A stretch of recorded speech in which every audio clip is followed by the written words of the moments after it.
आखिर परिवार के 3 सदस्यों के नाम थे, चच्चू के नाम क्यों नहीं था?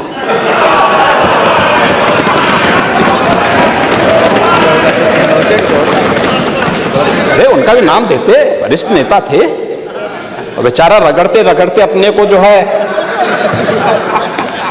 पीडीए में है ही नहीं, उन्होंने चाचू को ही भुला गए, परिवार के, यानी इस प्रकार से उन्होंने विस्मृत कर दिया कि साइड लाइन में थे ही नहीं, कैमरे के फोकस में नहीं थे, अब रेड कारपेट पे नहीं चल पाए। इसीलिए हम कह रहे हैं ना कि चच्चू को ही भूल गए और बेचारे चच्चू देखते रह जा रहे हैं कि ठगे गए एक बार फिर। प्रभु राम को ये लोग मानते तो चच्चू के साथ अन्याय नहीं करते, रामायण से सीखते, रामायण में सीखते। वो ठीक है, भविष्य के तो उसमें सभी लोगों ने प्रश्न आप पे खड़ा कर दिया है। जब चाचा ही आप पे आशीर्वाद नहीं बरसा रहे हैं तो औरों का आशीर्वाद क्या मिल पाएगा? नहीं, चाचा तो आज भी साथ में है। अयोध्या में माता सबरी के नाम पर रसोई घर भी प्रारंभ हो गया है। क्या माता सबरी के अनुयायी पीडीए के हिस्से हैं या नहीं है? रेन बसेरा भी अयोध्या में बन गया है और ये निषाद राज के नाम पर बन गया है।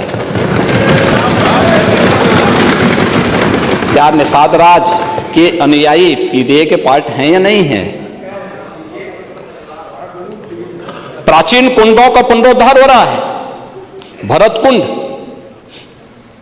राम की मर्यादा, परिवार की मर्यादा। क्या परिवार की मर्यादा है? यहां तो पीडीए, हमारे डिप्टी सीएम ने कहा, पीडीए का मतलब है परिवार डेवलपमेंट अथॉरिटी। ब्रजेश जी ने अभी अपने उसमें कहा उनके पीडीए में और लोग हैं लेकिन चच्चू नहीं है, और बेचारे हमेशा ठगे जाते हैं ऐसे ही।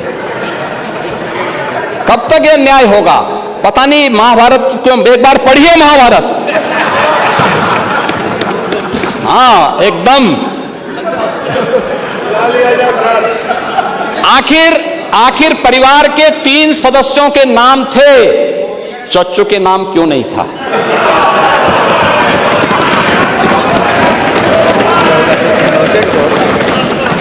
अरे उनका भी नाम देते, वरिष्ठ नेता थे, और बेचारा रगड़ते रगड़ते अपने को जो है पीडीए में है ही नहीं। इसीलिए कह रहे हैं ना कि उन्होंने चाचू को ही भुला गए, परिवार के, यानी इस प्रकार से उन्होंने विस्मृत कर दिया कि साइड लाइन में थे ही नहीं, कैमरे के फोकस में नहीं थे, अब रेड कारपेट पे नहीं चल पाए। इसीलिए हम कह रहे हैं ना कि चच्चू को ही भूल गए और बेचारे चच्चू देखते रह जा रहे हैं कि ठगे गए एक बार फिर। अब ये तो अगर प्रभु राम को ये लोग मानते तो चच्चू के साथ अन्याय नहीं करते, रामायण से सीखते, रामायण में सीखते, या फिर कम से कम महाभारत से ही सीख जाइए। और आप तो वैसे भी कभी कभी आपके बयान आते रहते हैं, लेकिन आप फिर भी बोलते हैं, आप आस्था के बारे में जरूर बोलते हैं। आप देखो अध्यक्ष महोदय, कैमरे में क्यों नहीं थे? कैमरे के फोकस से बाहर क्यों थे? साइडलाइन क्यों थे? उसको कोई भी नहीं बोला ना, आपसे रिक्वेस्ट है प्लीज। अगर संभवतः इकोनॉमिक टाइम्स की ये रिपोर्ट 3 फरवरी की पढ़ी होती, जिसमें उन्होंने तमिलनाडु के तिरुपुर जिले की एक बात लिखी थी, पढ़ी होगी ना, जिसमें उन्होंने इस बात को कहा था कि वहां पे उत्तर प्रदेश के 2 लाख से अधिक लोग काम करते थे, और पिछले 7 वर्ष के अंदर उत्तर प्रदेश के अंदर निवेश का जो माहौल बना, जो नए उद्योग आए, आज उनमें से 60,000 से अधिक लोग वापस यूपी में जा चुके हैं, जिनको यूपी में ही काम मिल चुका है। ये नया उत्तर प्रदेश है, और इस नए उत्तर प्रदेश की इस गाथा को आपको भी स्वीकार करना चाहिए। और इसमें आप यहाँ के सीएम रहे हैं, वो ठीक है, भविष्य के तो उसमें सभी लोगों ने प्रश्न आप पे खड़ा कर दिया है।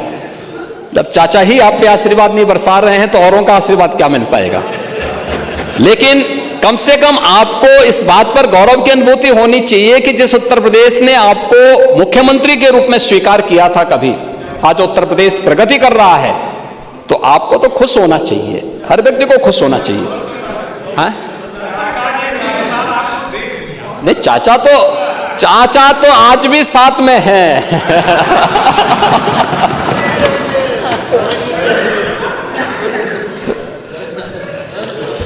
तो चाचा तो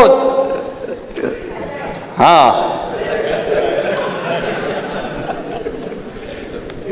महोदय, ये इसलिए हुआ क्योंकि हमने एक कानून व्यवस्था का बेहतर माहौल दिया।